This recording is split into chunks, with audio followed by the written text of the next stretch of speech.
Hello, everybody. Welcome to another episode of Legacy Leaders. Today, I'm joined. Brad Bowling from Code Media Group is with us. Got a lot to talk about because he represents a really cool brand and he's got some insight on what it takes to be a business leader. So, without further ado, Brad, I'm going to turn the microphone and the camera over to you. Introduce yourself. Tell us a little bit about you, what you represent, the company, and why it's so cool for people to do business with you.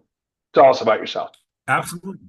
All right. So my name is Brad Bowling. I'm the president of Code Media Group. And, we're a multimedia platform where we do live activations. We have a magazine, we have a nonprofit, and then, of course, we do podcast and other video production. And it's a fantastic opportunity to work within the audiences that we represent because African Americans, brown people, yellow people typically do not get the exposure that they need or deserve. And we fill that void very well. So, when we talk to advertisers, we like to say we have your audience, because we're really two companies, right? All companies should either be a data mining company and then what they really do. And so, we do a very good job driving data and then also interacting with our end user. Okay, now hang on a second. You dropped a line there. I really love this. You're a data mining company, but then you're the other company is what you really do. So walk us through, other than data mining and getting all the data so you can collect it and use it, what do you Right. really do? What do you really do? So, what we really do is, we're a media company for African Americans, brown people, where, we highlight and showcase those guys doing wonderful things, right? So, mainstream media is so vast now that, the local politician, the local school teacher, the regional director of an organization or a nonprofit sometimes do not get the kudos that they deserve. And with the decline of the American newspaper, our magazine is able to highlight and showcase the wonderful things that people do in their communities. And so we've filled a fantastic void in the media space for African Americans because we talk about whether it's financial, emotional, business, lifestyle, entertainment. We cover all facets of that culture. Okay, there's a lot. I love the idea that you open it up by saying there's three different companies within Code Media Group. Yeah. There's a bunch of different things that you do. So I want to kind of peel back a little bit, Brad, and say or ask the question. As a guy that's president of Code Media Group and you have these three different entities or initiatives going on, how do you balance which one gets your attention? How do you balance which one gets the push in one direction or another? It's tough because the purpose of the magazine is to highlight and showcase people doing incredible things. But the power of the nonprofit is to impact people at a local, visceral level, right? So we do a lot of things on a local level where we may pay for sponsorship. We take kids on respite. So, African American children sometimes don't get a chance to go on vacation Mm, or they don't get a chance to go to a Guardians game or go to the aquarium. We will sponsor and then take those kids to those events that gives them an opportunity to kind of, staycation, if you will, or just see life from a different perspective. I think we all know what going on vacation looks like in Generation X. And I think a lot of kids today don't get the chance to experience just what it feels like to have your batteries recharged by getting yeah. them out of that concrete jungle that they're in and seeing life, excuse me, from a different perspective. Yeah. Okay. So how do you get all those different parts to come together to make something like this happen? I'm asking because one of the things I believe is really interesting and intriguing about entrepreneurs and business leaders at the small business level is there is this constant drive to create something new to support what you're currently doing. And I love the idea that there's different pillars within your organization that allow you to do that. But I want to talk about and explain your perspective in history so people that are watching the show can understand, all right, I can kind of do this because that's what Brad did, right? And not that I'm minimizing what you did. I want to exemplify what you did by Right. showcasing the idea of you can juggle three different things at once as long as they tie together to one common goal or one common mission. It makes complete sense to have three different businesses or three different entities doing something. So how is it that those things come together and you make the decisions that allow one or all three to come together? Like, how does that work for you? So, you can do business one way or you can do it another. Some people may have three different businesses under three different names. What we've decided to do is verticalize one company and then have it impact people at different levels, right? So the audience for the magazine, like, undergraduate degrees, I think it's 57%. Postgraduate is 37% of our readership. But the nonprofit hits a completely different segment of society where it's a little bit Gotcha. lower rung. And we want to make sure that we hit those people because the purpose of the magazine is to expose as many people to the platform as possible. Now, you got to remember, we're a digital publication. We don't print the magazine. Now, Oh, we may okay. go to conferences, we will go to trade shows with the magazine. If we have a chance to do public speaking, we will have the magazine be printed and we'll take the physical copies there. But we are a digital publication. And so we get to use demographical analysis and statistical analysis to expose the magazine to as many eyeballs as possible. That's okay. So now that you have a podcast production company, a digital media or digital magazine, and then Right. the nonprofit, they're all driving the same goal, right? They're Correct. trying to get the same thing done. And I'm very grateful for the explanation because when you said each one of those three things hits a different segment of the market because they're looking for something different from us. Okay. Correct. So now, if I could, I'm going to try my very best to turn that into a lesson for a business owner. Right. Whatever your client is looking for, go find them there, right? That's the lesson. So if you want to talk to three different types of people, why would you say the same thing three different ways? Or say that, yeah, say the same thing three different times. You got to find three different ways to say the same thing. In other words, I'm trying to get to this segment of the market. This is what they're looking for. This segment of the market's looking for this.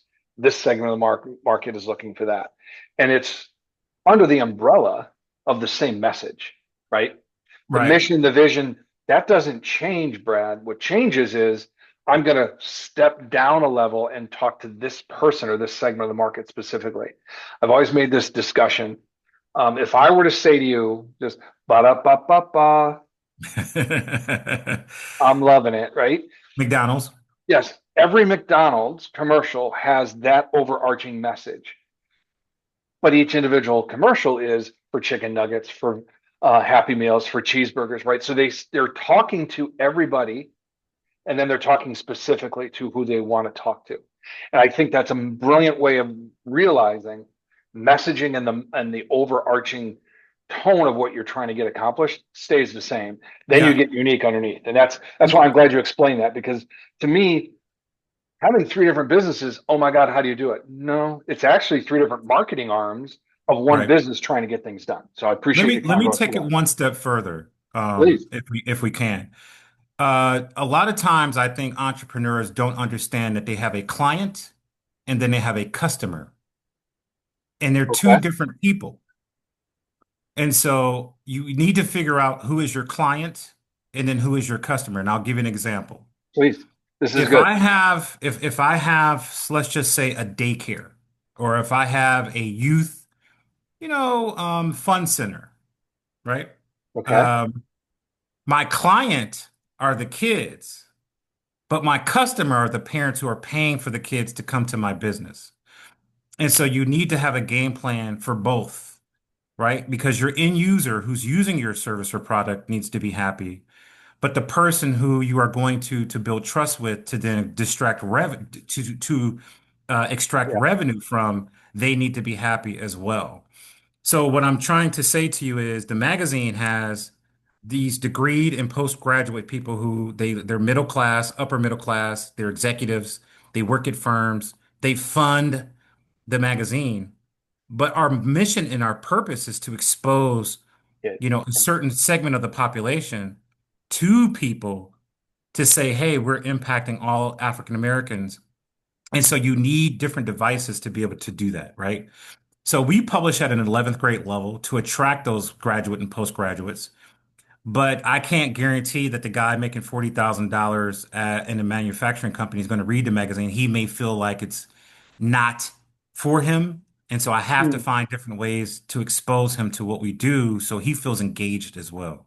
100%. So you're not leaving anybody untouched, uncommunicated. Right. The goal, Yeah, right? no, it's a brilliant thought process. And for clarification, I want to make sure I understand the way you explain it to me. The client is the person you serve. The customer is the Correct. person you motivate to buy. Correct. Okay.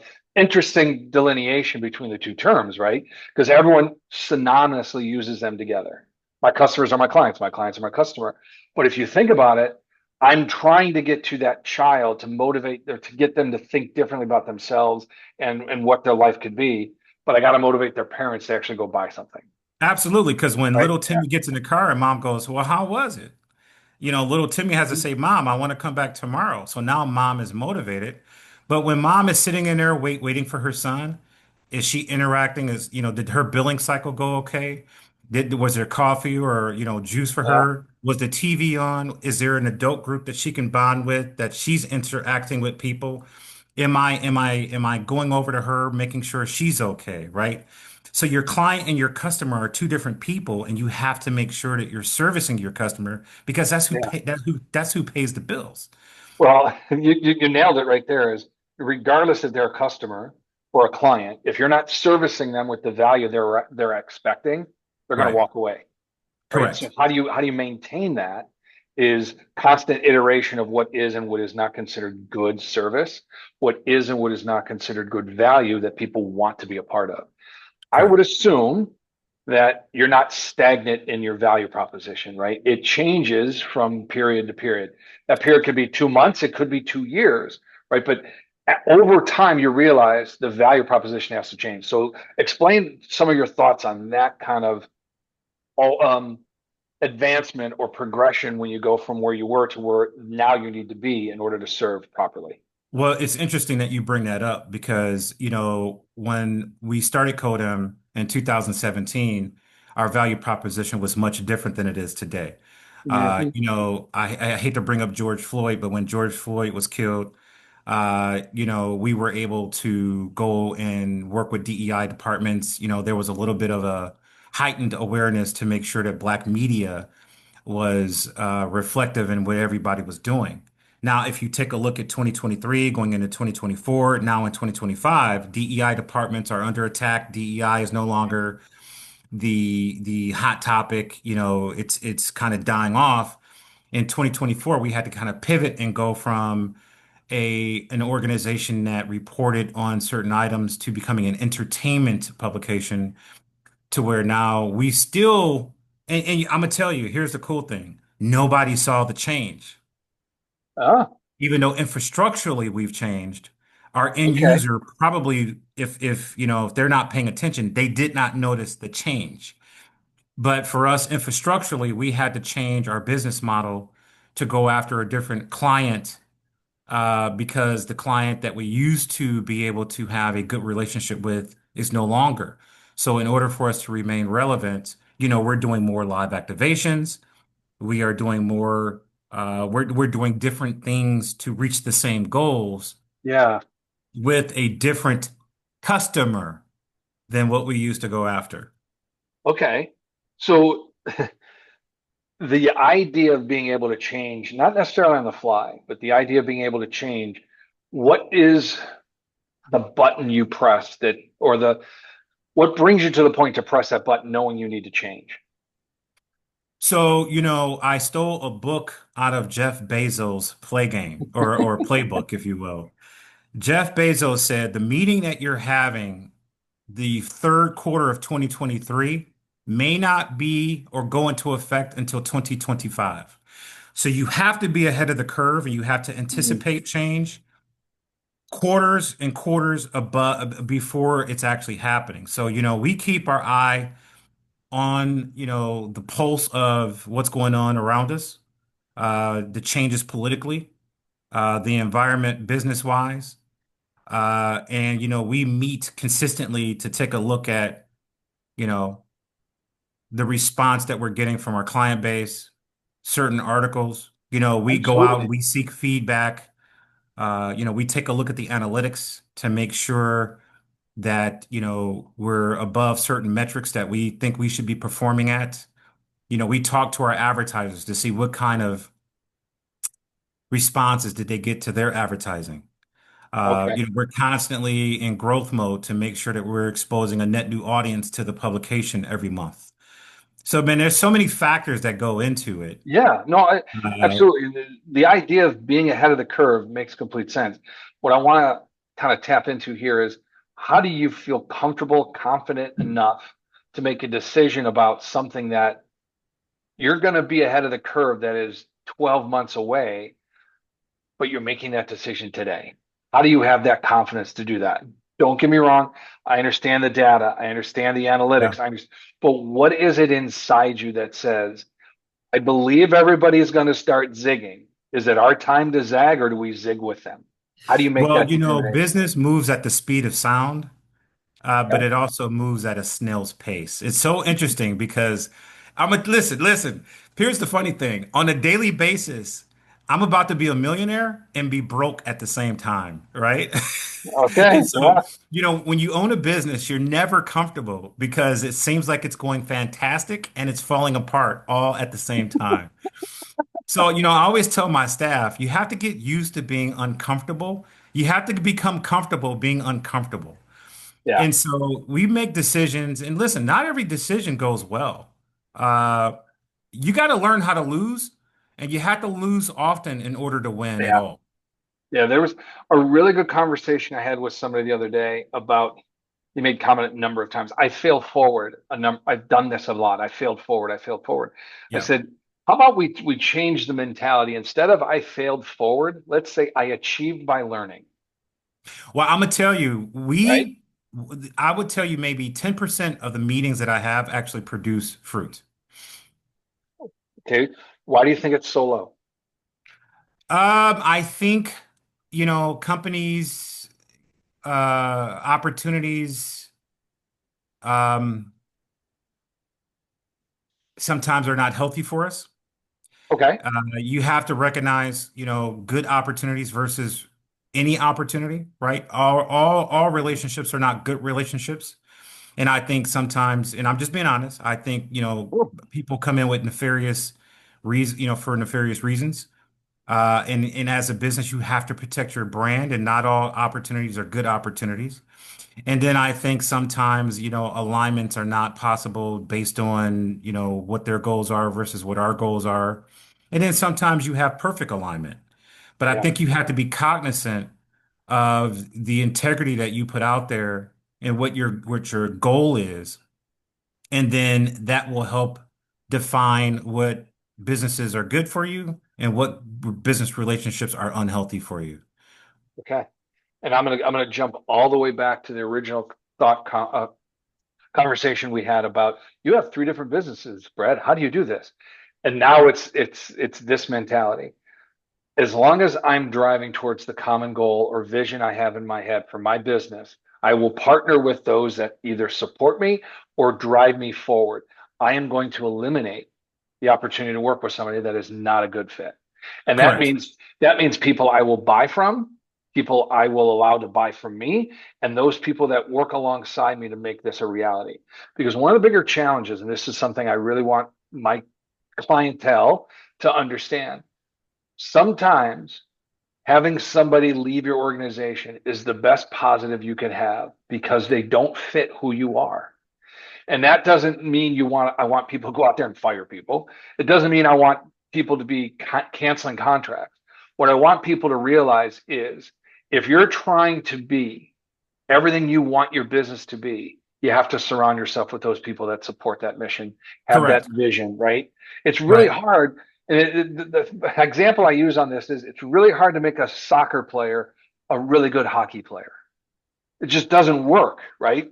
So Correct. why would you have the wrong people on your bus, not even in the right seats? Let's put people around you that like what you're doing, support what you're doing, and they find themselves in that mission.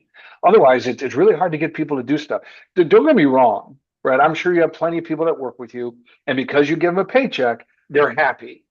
Right. But are they really happy because they do good work and they love their job, or thanks for the paycheck. I'll see you next week. Like, there's got to be engagement. And I think that's a It really goes solid deeper than lesson. that too. I'll give you an example. We were lucky enough to be invited to Procter and Gamble down in Cincinnati for some stuff, and we continued to have a relationship with them, and they really wanted to work with us, and we had to say no because we're not there yet. Uh, We are not ready for Procter and Gamble. So sometimes you have to listen. Sometimes we say no because we're not there yet. We're just not the kind of company. We're not prepared for the beast of who they are, and we know that we're just not there. And so yeah, sometimes meet the opportunities doesn't happen because we acknowledge, hey, where they are and where we are, we just have to say no to you and give me 2 years. Give me two okay, years and then I'll come okay. back. And so we still have a healthy relationship. And I have to tell you, they were very, very, very pleased to not have us waste their time, their revenue Yeah, by okay. us saying, you know what, we're just not ready to do what you're asking for us to do. And I can't wait till 2 years from now when I can go back and say, okay, the metrics that you wanted us to meet, the hoops you wanted us to jump through, we're ready to jump through. Because the financial commitment to go to be a client of Procter and Gamble, it wasn't possible. I understand that. Now, there's probably somebody in the audience that's saying, well, just fake it till you make it. Just say that, right? But, and this is a Now, do you really, want Procter and Gamble to advertise once and not get a response? thank Or you. do you want Procter and Gamble to advertise with me for the next 20 years? Yeah, and this is where I want the lesson to come through. It's a razor thin line Woo! between the decision to jump into that pool when you're not prepared versus I'm going to get prepared before I jump in, right? Because what if it works? Oh my God, it's great. Right. But that opportunity for you not being prepared turns into a reputation dump that you can't recover from, No. a relationship busted that you can't regain, and now you don't know where to go because you were kind of hanging your hat or hanging the idea out there of, all right, in 2 years we're going to be amazing with P&G, and now that you don't have that, what do you got to go scramble. I Listen, love I the talk to idea. kids. I'm sorry. I'm sorry. Go ahead. No, I love the idea that there's a upfront, candid discussion about what is and what could be, and a recognition of, yeah, we really like what you have to offer, but we're just not ready yet. I talk to Okay. kids all the time, and I public speak, and we sit on panels, and your reputation will meet 10 times more people than you ever will. And you Yeah. only have one time to make a good first impression. And so as a company, we acknowledge where we are, and we know that we have one opportunity to get it right. And so, we protect that. Yeah. As Because you should. when we walk in a room with them 2 years from now, we say, hey, listen, we're bold enough and we're big enough and we're bad enough to say we're ready. Now we can perform and give them what they're looking for. And that relationship is one we can covet, protect, and then build on because you have to think about it. Guess how many brands they have? One or two thousand, maybe. Right, Up right, for a right. bit. Yeah. So we can't mess that up. No, and I think one of the great lessons you just made comment to is reputation, right? Because I would rather have a reputation that is solid in the marketplace that people can know, like, and trust than the reputation of, yeah, they're good. They kind of piece things together, and it always seems like it's candy wampus. Like, it Right. doesn't seem to work very well. No, Hmm. no, no. Let's have the reputation that is in alignment with our vision, our mission. And I know I sound like a broken record. If anybody of my clients is listening to me right now, they're like, God, leave it alone. All you do is talk about vision, mission, culture. But it's so vitally important that Right. you have that stuff aligned, because without it, you're literally a rudderless ship on Lake Erie trying to figure out where you're going. And it doesn't Correct. work that way. It just doesn't. All right. There's a lot of stuff here. I'm going to ask you, what's the biggest challenge that you face as the head of three different companies? So you've got Code Media Group. What is it that you face that's one of your bigger challenges? I think right now we're struggling with how much exposure is too much Yeah. and just enough. I think, with the internet, uh, how many times should you post? How many Mhm. videos do you release? You know, the internet is a wonderful tool for us, but it's a nightmare for our children. 100, yeah, So I need it. I need it to conduct business, but man, do I have criticisms of it, right? sure. And And so, rightfully so, there's criticisms of it, right? Because yeah, there's tons of good, but there's a lot of bad that man, goes with it too. man. So, it's a delicate balancing act of enough exposure versus too much exposure, enough manipulation versus, Hmm. being honest, being fair, giving in to the pressure to make revenue versus keep your integrity. So, sometimes, you do things to make money, sometimes you do things to not make money. And I think you have to be okay with slow growth, right? Okay. Because there's certain things that I could do here to become a national sensation if I really wanted it. But is that the best thing for me? Well, if that's not part of your vision, mission, culture, that's not part of what you're trying to accomplish.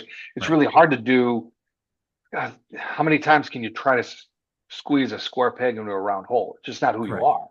Correct. So, yeah, I think one of the challenges, and I appreciate this conversation, that most business owners kind of neglect is the conversation with themselves, which is, what do I want to be when I grow up as a business owner? When I'm done with this business, what does it look like? How do I have it interacting with the marketplace, with the clients, the customers, my team? What's this all look like? And I don't think people give enough time and credence to that. And the reason I say that is because that's what a lot of people need help with, Yeah, right? so you know what our goal is? Our goal is to be Heinz ketchup. My goal is to be Snickers. I want it where Okay. people have to have Code M. I want the public to be like, there's no way Code M can fail. We have to have it on the first of every month. I have to have my issue of Code M magazine. That means we have to grow slow. We have to have integrity. We have to make sure that we perform at a high enough level. That means that, we have to be very critical of what we Yeah. publish, how we publish. It means that, it may not grow at the pace I want it to. There are certain rules with good growth. And so, while it may mean I'm not where I want to be financially just yet, Yeah. it does But mean this, that it will get there. okay, the slow burn burns for a long time, It does. right? Right. And you made comment you're having a family reunion this weekend. I'm a smoker for barbecue. Okay. You don't make good ribs when you cook them quick, right? You just That is don't, true. That is true. That is true. right? I never thought about it like that, but that's very true. Right? I mean, take the time, season them, get it all right, put them in the smoker, slow and low, couple hours, get that flavor in there. That's how it gets to be successful. You don't Right. do that stuff quick. Right. No, you don't do Right. that quick. Yeah, yeah, yeah. Um, Last question for you.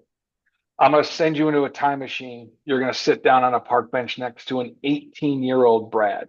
All right. What are you going to say? What are you going to talk about? Um, do exactly what you want to do.